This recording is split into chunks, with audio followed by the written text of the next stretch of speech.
आत्ताची सर्वात मोठी बातमी समोर आली आहे। देवेंद्र फडणवीस राजीनामा देणार। परदेशातून येताच रोहित पवार कडाडले। राष्ट्रवादीचे आमदार रोहित पवार यांच्या बारामती ॲग्रो कंपनीच्या 6 कार्यालयावर काल ईडीने छापेमारी केली। 7 ते 8 तास ही छापेमारी सुरू होती। रोहित पवार हे परदेशातच असताना ही छापेमारी झाली। या छापेमारीवर रोहित पवार यांनी प्रचंड संताप व्यक्त केला आहे। परदेशातून येताच रोहित पवार यांनी पत्रकार परिषद घेऊन सरकारवर हल्लाबोल केलाय। तुम्ही ज्या लोकांवर आरोप केले, ज्यांचे घोटाळे बाहेर काढले, ते लोक भाजपमध्ये आल्यानंतर त्यांच्या घोटाळ्यांचं काय झालं?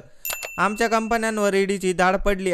अशा धाडींमुळे मी घाबरणार नाही, असं सांगताच देवेंद्र फडणवीस हे पुणे शहरात असताना दिवसाढवळ्या गँगवॉर होतो।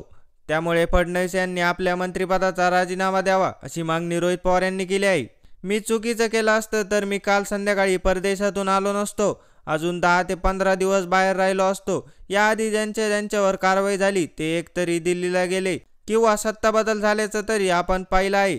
फडणवीस यांना एवढंच सांगायचं आहे, तुम्ही ज्या शहरात ज्या दिवशी असता त्या दिवशी उघड दिवसाढवळ्या लोकांचे खून होत आहे। आज सर्वात खराब पोलीस व्यवस्था ही महाराष्ट्रात आहे। अशा परिस्थितीत फडणवीस यांच्यावर कामाचा लोड वाढलाय। त्यामुळे फडणवीस यांनी उपमुख्यमंत्री पद बाजूला ठेवावं। जर होम मिनिस्टर म्हणून त्यांना न्याय देता येत नसेल तर त्यांनी त्या पदाचा राजीनामा द्यावा।